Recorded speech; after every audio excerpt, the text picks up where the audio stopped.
أعوذ بالله من الشيطان الرجيم بسم الله الرحمن الرحيم الحمد لله رب العالمين والصلاة والسلام على سيدنا رسولنا محمد وعلى آله وأصحابه أجمعين.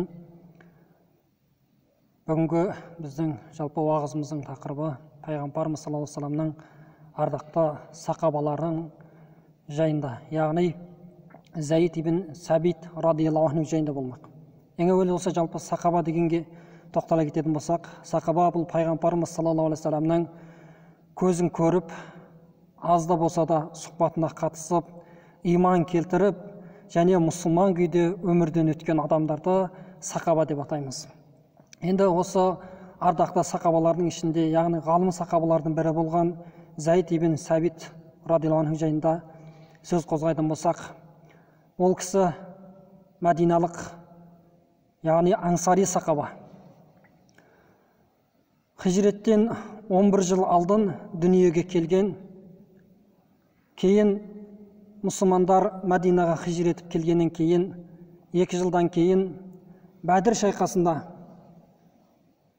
дайындалған кезінде, сол Бәдір шайқасында Мәдинада үлкен дайындық боп, абыр сабыр боп, бүкіл қол жиналып болғаннан кейін пайғамбарымыз саллаллаху алейхи вассалам және жиналған қолды өзінің әскерлерін аралап қарап шығады ғой.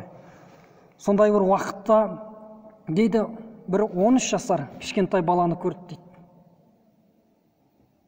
Я Расулаллах, мені де осы Алла жолында жихадқа жіберіңізші.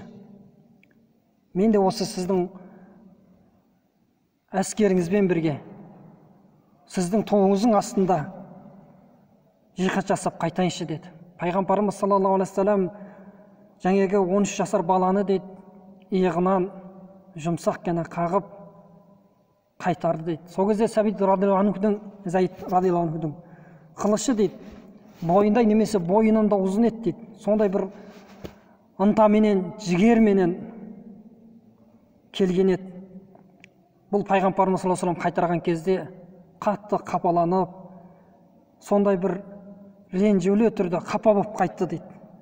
Және бұны көріп анасы да қатты қапа болды дейді. Бұл жердегі мақсат пайғамбарымыз саллаллаху алейхи вассаламның жанына жақындау еді. Пайғамбарымыз саллаллаху алейхи вассаламның қасында болу еді мақсат. Бірақ бұл мақсатқа жете алмағаннан кейін қатты қапа болды. Кейін Заид радиаллаху анху Алла тағала ол кісіні басқа жағынан жақындатты пайғамбарымыз саллаллаху алейхи вассаламға. Ол кісі біліміменен жақындатты пайғамбарымыз саллаллаху алейхи вассаламға. Кейін бұл Заидтің білімі жайында, білім арқылы пайғамбарымыз саллаллаху алейхи вассаламға жақындайтыны жайында анасы өзінің тайпаларындағы адамдарға айтады, менің балам осындай білімді, осы біліміменен пайғамбарымыз саллаллаху алейхи вассаламның жанында болғысы келеді деп. Кейін бұны естіген ағайындары пайғамбарымыз саллаллаху алейхи вассаламға келіп айтады, я Расулаллах, Заид ибн Сабит осындай бір бала бар, ол Құраннан 17 сүрені жатқа біледі дейді. 17 сүрені жатқа біледі. Және ол оқу, жазу біледі дейді. Сөйтіп пайғамбарымыз саллаллаху алейхи вассалам шақыртып, Құранды оқытқан уақытында дейді, сондай бір ашық үнде, Құран қалай түсірілген болса солай етіп, ап-анық қылып оқыды дейді. Пайғамбарымыз саллаллаху алейхи вассалам бұған қатты риза болды. Және оған оқу жазу білетіні тіпті пайғамбарымыз саллаллаху алейхи вассаламды одан ары қуантты дейді.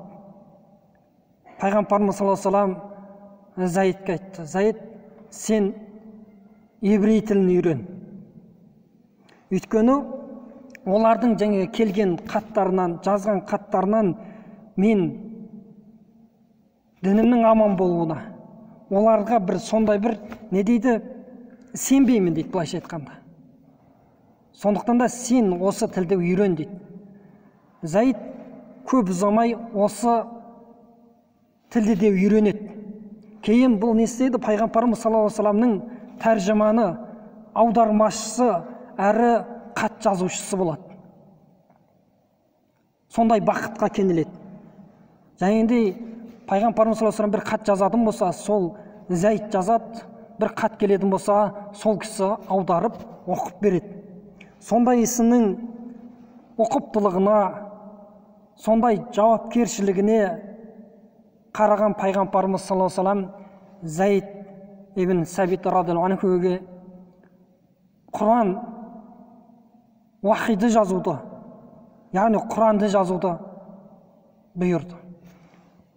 Бұл кісі пайғамбарымыз саллаллаху алейхи вассаламға келген уахилардың барлығын дерлік жазып отырған сахаба.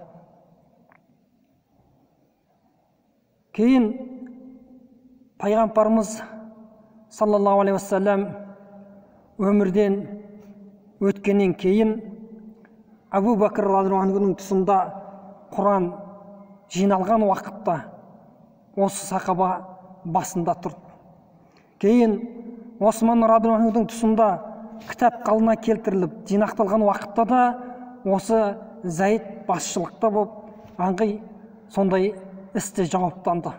Бұл да бір ол кісіге Алла тағаланың берген үлкен бақытты сый еді. Тағы да бір бұл сахабаның алғырлығы, сондай істе бітімгерлік жасай алатынының бір белгісі деп, пайғамбарымыз саллаллаху алейхи вассалам өмірден өткеннен кейін халифалық мәселесінде біраз талас тартыстар болды. Кейбір сахабалар мұхажирлерден халифа болу керек десе, кейбіреулері ансарилардан, яғни мәдиналық сахабалардан халифа болу керек, өйткені ол осы жер Мәдина деп. Кейін сондай бір кішкене жағдай туындап, сондай фитнаның туындайтын уақытында Зайд радиаллаху анху тұрып, ей ансари қауым, жамағат, біз пайғамбарымыз саллаллаху алейхи вассалам мұхажир, яғни Мәккеден Мәдинаға көшіп келді. Біз сол пайғамбарымыз саллаллаху алейхи вассалам көшіп келген уақытында біз қалай пайғамбарымыз саллаллаху алейхи вассаламға жәрдемші болған болсақ, біз де осы сайланатын халифаға мұхажирлерден болу керек халифа. Біз де сол қалпы біз жәрдемші күйінде қалуымыз керек деп, кейін не деді? Қолын созып, міне сіздердің халифаларыңыз, сіздер осы кісіге ант беріңіздер деп, яғни халифалығын мойындаңыздар деп, Абу Бәкір радиаллаху анхуды не дейді? Көрсетті дейді. Міне сол жерде дейді, сондай бір қиын жағдайда, сондай бір фитнаның туындайтын уақытқа келіп тұрғанын кезінде бұл кісі не деді? Бірден ол нәрсені тоқтатқыз деді. Бүкіл ансари сахабалар бір ауыздан келісіп, Абу Бәкір радиаллаху анхуды не істеді? Халифалыққа келісті. Кейін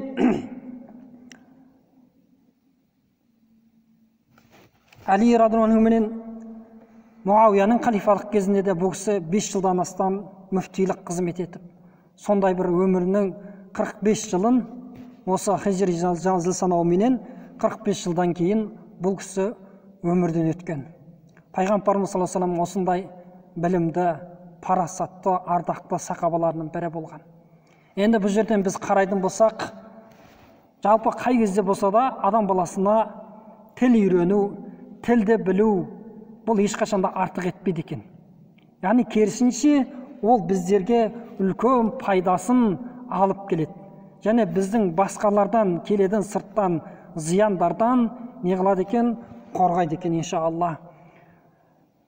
Пайғамбарымыз саллаллаху алейхи вассаламның ардақты сахабаларының сара жолдарыменен, пайғамбарымыз саллаллаху алейхи вассалам сүндетіменен баршаларымызды және ата-бабаларымыздың жүріп өткен жолдармен біздерде жүруді Алла тағала нәсіп қылсын. Алла тағала бізді атасудан, шатасудан сақтасын. Ахиру дауана валхамдулиллахи раббил аламин.